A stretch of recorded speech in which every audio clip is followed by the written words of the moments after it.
Hi అండి, welcome to MV food bites. ఈరోజు మన ఛానల్లో ప్రతి బైట్లోనూ అద్భుతమైన రుచిని, ఆరోగ్యాన్ని అందించే క్రిస్పీ రాగి జొన్న దోశను పర్ఫెక్ట్ కాంబినేషన్ చట్నీతో సహా చూపించబోతున్నానండి. సాధారణంగా చాలా మందికి రవ్వ దోశ వేసేటప్పుడు సరిగ్గా రాకపోవటం లేదా పెనానికి అతుక్కుపోవటం, మందంగా రావటం వంటివి జరుగుతుంటాయి. అలా కాకుండా హోటల్ స్టైల్ లాగా క్రిస్పీగా పర్ఫెక్ట్గా రావటానికి కొన్ని సీక్రెట్ టిప్స్తో సహా ఈరోజు రాగి జొన్న పిండి రవ్వ దోశను వేసి చూపిస్తున్నానండి. వీడియోని ఎక్కడా స్కిప్ చేయకుండా చివరి వరకు చూసేయండి.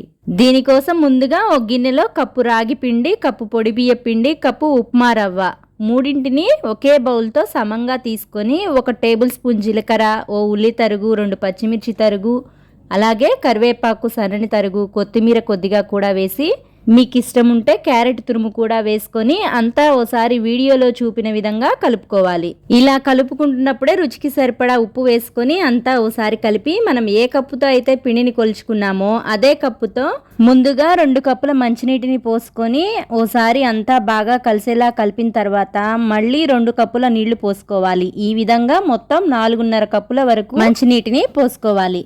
మనకి పిండి కన్సిస్టెన్సీ అనేది వీడియోలో చూపిన విధంగా మజ్జిగలాగా పల్చగా ఉండాలి. అప్పుడే మనకి దోశలు పర్ఫెక్ట్గా వస్తాయి. ఇప్పుడు ఇలా కలిపిన పిండిని ఓ 10 నిమిషాలు మూత పెట్టి పక్కనుంచండి.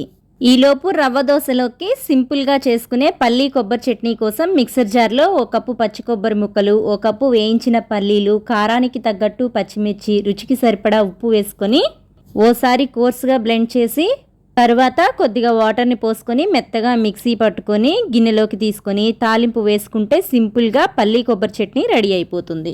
ఇప్పుడు 10 నిమిషాల ముందుగా నానబెట్టిన పిండిని మూత తీసి చూస్తే ఇలా మజ్జిగలాగా పైకి వాటర్ తేరుకొని ఉంటుంది.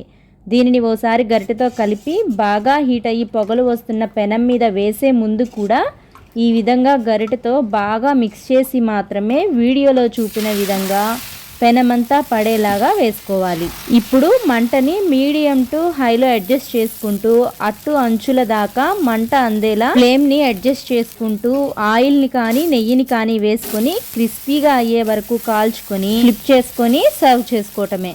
ఇదే విధంగా అన్ని దోశల్ని వేసే ముందు పిండి అంతా ఓసారి కలిపి మాత్రమే వేసుకోవాలి. మీకు కనుక పిండి క్వాంటిటీ తగ్గే కొద్దీ అట్టు కనుక మందంగా పడుతున్నట్లయితే మరి కొద్దిగా వాటర్ని మిక్స్ చేసుకొని వేసుకోవటమే. అంతేనండి, ఎంతో హెల్దీ అండ్ టేస్టీగా ఉండే రాగి జొన్న రవ్వ దోశ రెడీ అయిపోతుంది. మరి ఈ హెల్దీ రవ్వ దోశ గురించి మీకు ఏమైనా డౌట్స్ ఉంటే కామెంట్స్లో తెలియచేయండి. ఈ నచ్చితే లైక్ చేయండి, మీ ఫ్రెండ్స్ అండ్ ఫ్యామిలీ మెంబర్స్కి షేర్ చేయండి. ఇలాంటి మరిన్ని సింపుల్ అండ్ క్విక్ రెసిపీస్ కోసం మన ఎంవి ఫుడ్ బైట్స్ ఛానల్ని సబ్స్క్రైబ్ చేసి ఫాలో అవ్వండి.